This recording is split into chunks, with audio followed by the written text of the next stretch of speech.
just got in the door from my trip to see my grandparents. I'm sweaty.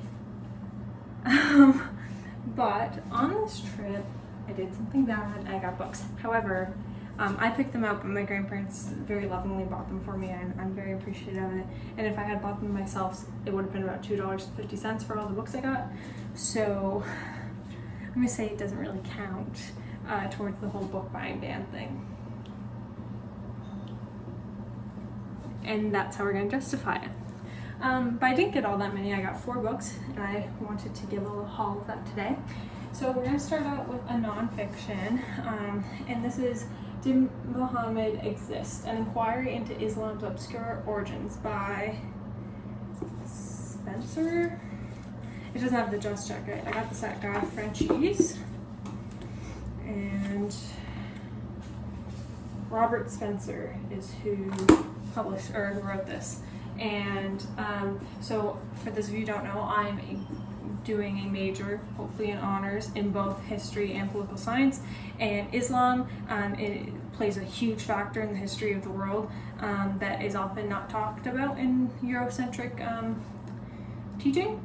And I'm very thankful that I go to a school that doesn't, or they changed it a little bit, but has this amazing, wide-sweeping world history course that literally goes from evolution to about World War II most times, and focuses all over the world, and especially on like indigenous communities and like in Asia, where a lot of, you know, bustling trade and whatnot was happening, and the spread of Buddhism and Islam and like universalizing religions. It's really cool. I'm really glad I go to a school like that that is not a Eurocentric history department, because it's not a very accurate way to teach history, frankly. But yeah, so I got this just because I thought it would be interesting, and it was like $1 at Frenchie's, so can't say no to that. So the next story I got, I got it at the hospital store, which is basically a store where people can donate to, and it's like right next to the hospital, and all the proceeds go into the hospital, and it's run by volunteers and stuff. And it's like, I don't know, it's always been there. Like, key part of my childhood is going to this store. So I think we're gonna start with least interesting and end on the most interesting. So I got The Book Thief. It was, all these books were 50 cents. So I got The Book Thief. I tried starting this in maybe 10th grade. I don't read a lot of historical fiction. However, I did enjoy this when or maybe it was 8th grade. I did enjoy this when I started reading it, but it was one of those things that I had to give back to the school library. And I just never picked it up again. But for 50 cents, you can't really say no. But I thought, you know, it's 50 cents for a hardback in pretty good condition. Originally $25 or $23.95 plus tax Canadian, so like, how can you say no, right? I think like it's just such an iconic book that I think I should read it. So yeah. Now this next one, you're gonna say, Emma, you don't read thrillers. To which I'm gonna say yes. But if I was to read thrillers, I feel like Riley Sager is a person I would read from. Like, it seems more up my alley the way it goes. So I picked up Final Girls, once again in wonderful condition, and you know what, if I read it, great, I'm going to read it. I think I want to try to do a video where I read like books that like are from genres I wouldn't normally read from. Both of these would definitely make an appearance. And yeah, like I don't have much to say about this. I think Books and Law likes this one. I know she likes some Riley Sager books.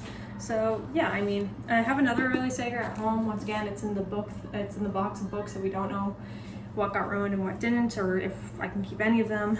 Thanks, Flood. But yeah, that's what I got. And now this last one, I found it and I was like, oh no, I'm not gonna do that. But it was 50 cents, and how could I not? So I finished it this year, but like around New Year's, I started Withering Heights. I read it, I enjoyed it. I gave it 4 stars. It was the first classic, like the first real classic that I had ever read. And I enjoyed it. So how could I say no when I found Withering Bites? It's Withering Heights, but Heathcliff is a vampire. I was too young to really have a Twilight phase, So I never really got into the whole vampire romance thing. I think I'm gonna hate this, but I'm gonna do a video about it. 50 cents, how can you say no? How can you say no? That's all I have to say about that. All I have to say. So yeah, that's what I did. That's what I got. I'm going back Canada Day weekend, so I'll probably end up with more books then, because once again, how can you say no to 50 cents books? Especially like hardbacks, you know? They're in good condition. Anyway, so this is just a little quick video. But that's it for this video. I hope you enjoyed it. Do not at me about buying books when I shouldn't be. But yeah, those are the books I got. Thanks to my grandparents for getting those for me. I really appreciate it. And yeah, if you want to see more of my work, if you want to judge my writing, my first collection is linked below, both the Amazon buy link and the Goodreads page. And my author page on Facebook is also linked below if you want to keep up with me. Haven't really been writing, haven't really been posting on that. But anywho, I hope you're having a great day.